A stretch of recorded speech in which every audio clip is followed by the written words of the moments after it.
Greetings fellow Decepticons, Sound Blaster 1987 here, and today I will be reviewing Studio Series 86 SS8602 Decepticon Scourge. For those who don't know, Scourge is the form that Thundercracker takes when he was reformatted by the monster planet Unicron in the 1986 Transformers movie from a G1 cartoon universe.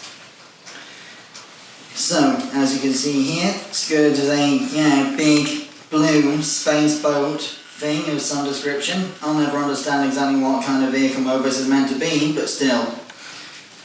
As you can see, he's got the War for Cybertron trilogy style ports and such like for taking on his blaster, and also he comes with a blast effect that's compatible with the War for Cybertron trilogy's blast effects, compatible ports and whatnot.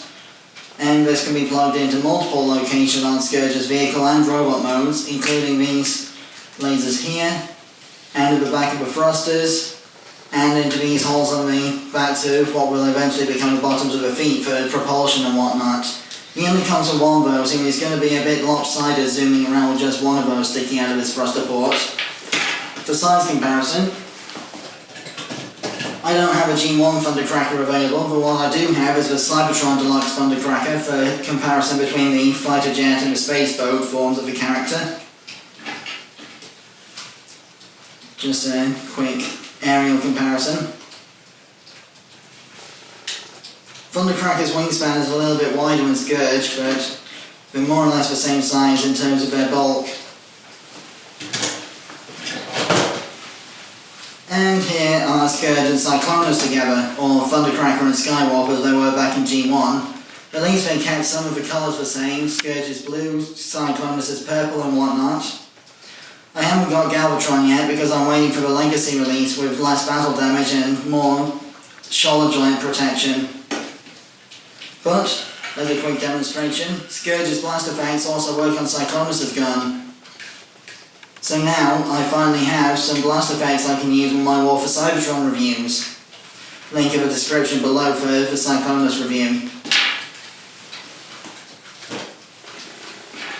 So, transforming Scourge is basically just unclipping and unclasping all the panels because, for those who don't know, Generation 1 Scourge, the original toy, was the world's first transforming shell former, whereby the figure is basically just completely intact robot mode wise, just clasped in a load of clamshell panels everywhere. So what you want to do with the Studio Series Scourge is fold down these extra thrusters here,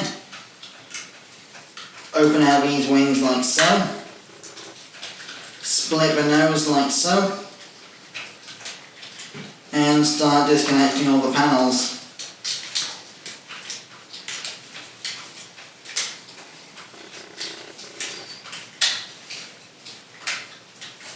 Then you want to separate off these panels like so, double hinge them forward like so, leave this piece out and fold this piece inwards so they're lined up against the back of the main shell kibble. These pieces will form the wings of Scourge's robot mode. So, split the nose and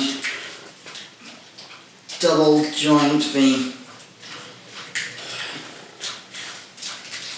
pieces out of the way for the time being, like so.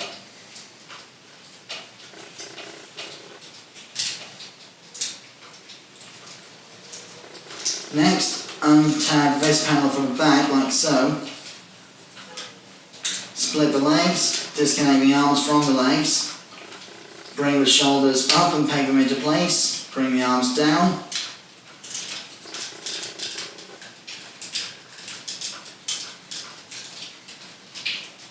Like so.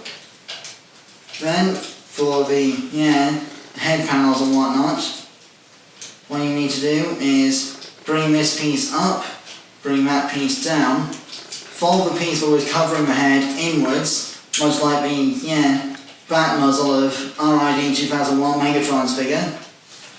Then bring all of this up, double hinge it all into place,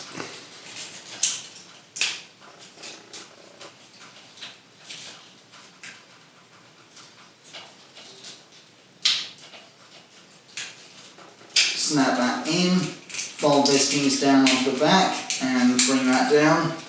And finally rotate this piece on top of the head so the laser thing is the right way round. And double hinge the wings onto the back panel. So these tabs on this piece here attach to the slots on the wing hinges like so.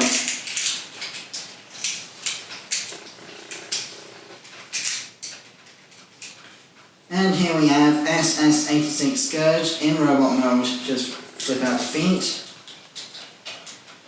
before I forget anything else. And here we have Scourge in his completed robot mode. For articulation, there's a ball joint in the neck for some pretty expressive wiggly waggly movement, as MGO 316 would say. Universal shoulders for pretty decent range of motion. Bicep swivel just cut above the elbow. And just over 90-degree elbow bend. The wrist swivel is a little bit stiff on my copy because it's still relatively fresh out of the box, having only just received it last week. Waist swivel. Universal hips. Thigh swivel that's embedded into the back of the leg so it doesn't interfere with the cut of the sculpting on the front. About 100 degrees knee bend and a sideways ankle tilt. You can also use the toe and heel spur pieces to clamp onto a surface like Cybertron sideways with the way they're engineered for the transformation. Be careful not to grip the toe when doing the ankle tilt or else you'll pop it off its friction hinges. Scourge can hold his blaster in either hand, like so. And the barrel is compatible with the War for Cybertron Trilogy blast effect pieces like so. You can also have him aiming the blast effect out of his head laser thing like so.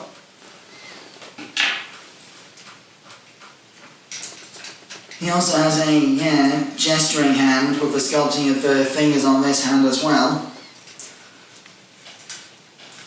For size comparison. And here we have Scourge and Cyclonus side by side, plus Scourge with Cybertron Deluxe Thundercracker.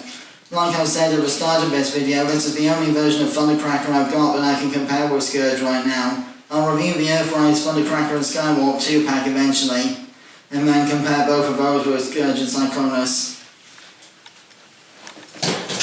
So that concludes my SS86 Scourge review. I've been Soundblaster1987. Join me next time for another third-party review when I review Transform Element Mice Warriors, their take on Season 1 Rat Trap from Beast Wars. Till then, till all are one.